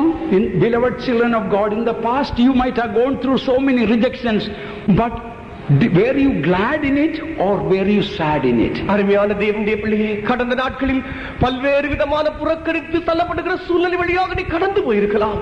நீ கடந்து போன அந்த புறக்கணித்து தள்ளப்படுதலாகிய சூழ்நிலை மத்தியில் நீ துக்கமுடைய ஒரு ஆளாக இருந்தாயா, அல்லது சந்தோஷப்பட்டு மகிழ்ந்து களிகூரக்கூடிய ஒரு ஆளாக இருந்தாயா? ప్రియులారా, గత దినంలో మీరు విసర్జింపబడి తృణీకరింపబడిన మార్గముల గుండా వెళ్ళినప్పుడు నిజంగా ఆ దినములలో మీరు దుఃఖముఖులై ఉండిరా లేక సంతోషంగా ఉంటిరా? Last last time when we were rejected, were you able to say, this is the Lord's doing, it is marvelous in our eyes, let us rejoice and be glad in it? கடைசியாக நீ புறக்கணித்து தள்ளப்பட்டதான அந்த சூழ்நிலை மத்தியில் இது கர்த்தராலே ஆயிற்று, நாம் சந்தோஷப்பட்டு மகள கடவோம் என்று நீ அவிதமாக எடுத்தாயா? ఈ విధముగా నీవు తృణీకరింపబడి విసర్జించబడినప్పుడు ఇది యెహోవా వలన కలిగినది, ఇది మన కన్నులకు ఆశ్చర్యము, నేను ఉత్సహించి సంతోషించదనని ఆ అనుభవం కలిగినావా? We see one of the great saints in the Bible, Saint Paul, Bible says he was rejected by all the people in Asia. பரிசுத்தவான்களில் பெரிய பரிசுத்தவான்களில் ஒருவராகிய பரிசுத்த பவுலை குறித்து நாம் எடுக்கும்போது அவர் ஆசியாவில் இருக்கிறதான கிட்டத்தட்ட எல்லாராலும் புறக்கணித்து தள்ளப்பட்ட ஒருவராக இருந்தார். మనం పరిశుద్ధుడు గొప్ప పరిశుద్ధైన పౌలును చూసినప్పుడు ఆసియా దేశ ప్రాంతములంతటిలో అతడు అందరి చేత విసర్జింపబడిన వాడై ఉండెను. After a rejection only the resurrection for Christ. புறக்கணித்து தள்ளப்படுகிறதான ஒரு சம்பவம் உண்டான பிற்பாடு மாத்திரமே கிறிஸ்துவோடு உயிர்த்தெழுகிற ஒரு சம்பவம் உண்டாயிருக்கும். ఇలా విసర్జింపబడిన తర్వాత క్రీస్తుతో కూడా పునరుద్ధానుడైన అనుభవంలో మనం వెళ్ళగలము. Only a very little time more for us to suffer for Christ. கிறிஸ்துவோடு கூட பாடுபடுவதற்கு இன்னும் கொஞ்ச நேரம் மாத்திரமே நமக்கு முன்பாக எஞ்சி நிற்கிறது. క్రీస్తుతో శ్రమ పడుటకు మన కొద్ది కాలం మాత్రమే కలదు. Rejected people are going to be resurrected and raised when Jesus comes. புறக்கணித்து தள்ளப்பட்டதானவர்கள் ஆண்டவராகிய இயேசு கிறிஸ்து வரும்போது உயிரோடு எழுந்து அவரோடு கூட எழுப்பப்பட போகிறார்கள். ఎవరైతే ఈ విధంగా తృణీకరింపబడి విసర్జింపబడుచున్నారో ప్రభువైన యేసు వచ్చినప్పుడు వారు పునరుద్ధానులై లేచెదరు. You might have heard about Richard Wurmbrand who was in the jail there in Romania. Romania சிறைக்கூடத்திலே அடைக்கப்பட்டிருந்து சிறைவாசம் செய்திருந்ததான ரிச்சர்ட் உம்ரான் அவர்களை குறித்து நீங்கள் எல்லாம் கேள்விப்பட்டிருப்பீர்கள் என்று நினைக்கிறேன். చెరసాలలో రిచర్డ్ అనే ఆయన వేయబడి ఉన్నాడు. 14 years he was in the prison and out of that many years he did not even see the sunlight. 40 வருஷம் கிட்டத்தட்ட அவர் அந்த சிறைக்கூடத்துக்குள்ளே 14 வருஷங்களாக அவர் அந்த சிறைக்கூடத்துக்குள்ளே இருந்தார். அதில் அநேக நாட்களை குறித்து அவர் பார்க்கும்போது சூரிய வெளிச்சத்தை கூட அவர் கண்ணால் பார்த்ததே இல்லையா? అతడు దాదాపు 14 సంవత్సరములు ఆ చెరసాలలో ఉండెను. ఆ సంవత్సరంలోని అతడు సూర్యుని వెలుగును కూడా చూడలేదు. He was in a dungeon. It was about 4 or 5 feet high, so he couldn't even stand up. அது ஒரு இருட்டறையாக இடுக்கமுள்ள ஒரு அறையாக இருந்தது. அது 5 அடி உயரம் உள்ளதான ஒரு அறை மாத்திரமே. ஆகவே அவர் அதில் எழுந்து கூட நிற்க முடியாத அளவுக்கு அந்த அறை அவ்வளவு ஒரு உயரம் தாழ்வாக இருந்தது. అది చీకటి అయిన స్థలము, ఒక 5 అడుగులకు క్రిందగా ఉండెను. అందుకొరికి అతడు ఆ వెలుగును చూడలేకపోయాను. Once a week a piece of bread was thrown into his dungeon through a hole. ஒரு சிறிய துவாரத்தின் வழியாக வாரத்துக்கு ஒருமுறை கொஞ்சம் அப்பத்துண்டுகளை ரொட்டி துண்டை மாத்திரம் உள்ளே வீசி எறிவார்களாம். చిన్న రంధ్రము గుండా లేక అప్పము ఆహారమును వారిచెదరు. There was no Bible. Whatever Bible he memorized, he used to repeat. அந்த இடத்தில் வேத புத்தகமே அவருக்கு கிடையாது. எந்தெந்த வேத வாக்கியங்களை அவர் மனப்பாடமாக வைத்திருந்தாரோ அதை மாத்திரமே அவர் திரும்ப திரும்ப அந்த இடத்தில் இருந்து கொண்டு சொல்லிக் கொண்டே இருப்பதுண்டா. ఆ సమయంలో అతని చేతిలో పరిశుద్ధ గ్రంథం లేదు. అతడు ముందుగా ఏవైతే కంఠపాఠమో వాక్యములు చేసినాడో ఆ వాక్యములనే చెప్పుచునే ఉండేవాడు. One day in the prison he remembered Luke 6:22 and 23. ஒரு முறை இது சிறைச்சாலையில் இருந்ததான வெளியில் லூக்கா 6ஆம் அதிகாரம் 22-23 வசனங்களை அவர் நினைவு கூர்ந்தாரா. ఒక సమయంలో ఈ విధముగా చెరసాలలో ఉన్నప్పుడు లూకా 6:22 వాక్యం అతనికి జ్ఞాపకం వచ్చెను. Blessed are you when men shall hate you and when they shall separate you from their company and shall reproach you and cast out your name as evil for the Son of Man's sake. Rejoice in that day and leap for joy, for behold your reward is great in heaven. மனுஷகுமாரன் நிமித்தமாக ஜனங்கள் உங்களை பகைத்து உங்களை புறம்பாக்கி உங்களை நிந்தித்து உங்கள் நாமத்தை பொல்லாதென்று தள்ளிவிடும் போது நீங்கள் பாக்கியவான்களாய் இருப்பீர்கள். அந்நாளிலே நீங்கள் சந்தோஷப்பட்டு களிகூருங்கள், பரலோகத்தில் உங்கள் பலன் மிகுதியாயிருக்கும். 6:22 వాక్యము, మనిషి కుమార్ నిమిత్తము మనుషులు మిమ్మల్ని ద్వేషించి వెలివేసి నిందించి మీ పేరును చెడ్డదిగా కొట్టివేయునప్పుడు మీరు ధన్యులు. ఆ దినమందు మీరు సంతోషించి గంతులు వేయుడి. He realized according to the verse that he is reproached, he was separated from his family and his name is cast out as evil. He realized, Lord, I must not only rejoice according to this verse, leap for joy. அவர் சொன்னதான காரியம் என்ன தெரியுமா? இவர் விதமாக பகைக்கப்பட்டு புறம்பாக்கப்பட்டு நிந்தித்து அவருடைய எல்லா மனுஷர்களை விட்டு அவர் பெருமாக பிரிக்கப்பட்டு விதமாக அடைக்கப்பட்டிருந்த போது இவர் இந்த இடத்தில் ஆண்டவரை நான் சந்தோஷப்பட்டு கழிவுறது என்று இந்த வசனப்படி மாத்திரமல்ல சந்தோஷப்பட்டு துள்ளி நான் குதிக்க வேண்டும் என்று சொன்னாரா? అయితే అతడు ద్వేషించి వెలివేసి నిందించినప్పుడు ఈలాగు చెడ్డదని కొట్టివేయబడినప్పుడు నేను సంతోషించి గంతులు వేయట కాదు గాని నిజంగా ఈ విధంగా సంతోషించి గంతులు వేయవన్నని చెప్పాను. He realized, Lord, I am rejoicing for all the suffering, but I didn't leap according to the words. So he stood up, although he could not stand up fully upright, but in whatever little way he could stand up, he started rejoicing and jumping and dancing in the little cell. அவர் சந்தோஷப்படக்கூடியவராக இருந்தார். அப்பொழுது ஆண்டவரிடத்தில் சொன்னாராம், ஆண்டவரே நான் சந்தோஷப்படுகிறேன், அது மாத்திரம் போதாது, இந்த வசனத்தில் சொல்லப்பட்ட பிரகாரமாகவே நான் துள்ளி குதித்து நான் பரவசம் அடைந்து சந்தோஷப்பட வேண்டும் என்று சொல்லி அந்த சிறைக்கூடத்தில் நேராக கூட நிற்க முடியாது, தாழ்ந்து குனிந்து தான் இருக்க வேண்டும். அதற்குள்ளாக அவர் நின்று கொண்டு துள்ளி குதித்து அவர் அதற்கு தேவனுடைய பரவசம் அடைந்து சந்தோஷப்பட்டாராம். అయితే ప్రభువా నేను ఈ వాక్యానుసారంగా సంతోషించుట చాలదు, అయితే నేను గంతులు వేసి దుంకి నేను సంతోషించవలను. ఈ స్థలము చిన్నదైనప్పటికీ ప్రభువా నేను గంతులు వేసి స్తుతించవలనని కోరుచున్నానని చెప్పాను. Having heard this noise, prison guard looked through the hole, and so Richard was dancing and jumping. The prison guard thought, Richard has become mad. இந்த சத்தத்தை கேட்டு அந்த சிறைக்கூடத்தின் காவலாளி என்ன சத்தமோ என்று சொல்லி அந்த துவாரத்தின் வழியாக உள்ளே பார்த்தபோது இந்த ரிச்சர்ட் உம்ரான் இவர்கள் ஆடி துள்ளி குதித்துக் கொண்டிருந்தாராம். அப்பொழுது அவன் விதமாக நினைத்தான், ரிச்சர்ட் உம்ரானுக்கு பைத்தியம் பிடிச்சிருச்சு என்று நான் எண்ணினானா. ఈ విధంగా రిచర్డ్ ఆయన సంతోషించు గంతులు వేయచ్చు దుక్కుచుండగా ఈ శబ్దమును ఆ చెరసాల నాయకుడు విని ఇది ఏం జరుగుతున్నదో అతడు చూసినప్పుడు నిజంగా ఈ రిచర్డ్ వెర్రివాడైపోయి ఉన్నాడని తలంచెను. The prison guard felt compassion for this madman. He took a big piece of bread and threw it to the cell, to the little hole. அப்பொழுது இந்த காவலாளிக்கு இவர் மேல் பரிதாபம் ஒரு பரிவு வந்து விட்டது. உடனே ஒரு பெரிய ரொட்டி துண்டை எடுத்து எப்படியாவது இது சாப்பிட்டு சொல்லி அந்த துவாரத்து வழியாக உள்ளே வீசி எறிந்தாராம். అయితే ఈ చెరసాలో కావలి కాయవానికి ఆయన మీద దయ కలిగి ఉన్నాను కాబట్టి ఒక పెద్ద రొట్టె ముక్కను తీసుకొని అతనికి ఇచ్చాను. We can't understand, we may not realize a man who gets a piece of bread a week, a big loaf of bread suddenly comes, you know what a joy it will bring. ஒருவேளை நமக்கு இதை புரிந்து கொள்ள முடியாது என்று நான் எண்ணுகிறேன். வாரத்துக்கு ஒரு முறை ஒரு சின்ன ரொட்டி துண்டு கிடைக்கிற ஒரு நபருக்கு திடீரென முழு பிரெட் அப்படியே நிறைய அடுக்கடுக்கா வச்சு அப்படி உள்ள வரும் சொன்னா எவ்வளவு சந்தோஷமா இருக்கும். ఇది మనకు అర్థం కాదు కానీ అతనికి ప్రతి దినం ఒక చిన్న రొట్టె ముక్క మాత్రం ఇచ్చేదరు. అయితే అకస్మాత్తుగా ఈ విధంగా పెద్ద రొట్టె దొరికినప్పుడు ఎంత సంతోషంగా ఉండును. He had such a great joy to see the bread, and he thought, Lord, your word says rejoice in that day and leap for joy. Your reward is great in heaven. Lord, already reward great on earth also. He started running around the bread. அவர் இதை பார்த்த மாத்திரத்தில் ஆண்டவரே அவர் சந்தோஷம் அடைந்து, ஆண்டவரே சந்தோஷப்பட்டு நீங்கள் கலிகூறுங்கள், நீங்கள் துள்ளி குதித்து சந்தோஷமாயிருங்கள் என்று சொல்கிற அந்த வார்த்தை பரலோகத்தில் மாத்திரமல்ல ஆண்டவரே இந்த பூமியிலும் கூட இவ்விதமாக சந்தோஷத்துக்கு எதுவாக இருக்குன்னு சொல்லி அந்த No, Bible says if you rejoice there is a great reward in heaven. பரலோகத்தில் உங்களுடைய பலன் மிகுதியாக இருக்கும் என்று வேதம் சொல்கிறது. But now look at it, a great reward on earth also. இப்பொழுது இந்த பூமியில இவ்வளவு பெரிய பலன் வந்திருக்கிறது. ప్రభువా ఈ వాక్యానుసారంగా సంతోషం ఇచ్చి గంతులు వేయట ఇది పరలోకమందు గొప్పదైనదని చూస్తున్నాను. అయితే ఈ భూమి మీద కూడా ఇది గొప్పదైనదని అతడు గంతులు వేయి చూచుచుండెను. Beloved ones, rejections are not going to make you great, but the spirit in what, whether in the right spirit or wrong spirit we take, accordingly our character will be. பிரியமானவர்களே, புறக்கணித்து தள்ளப்படக்கூடியதான செயல்கள் சம்பவங்கள் நம்மை பெரியவர்கள் ஆக்காது.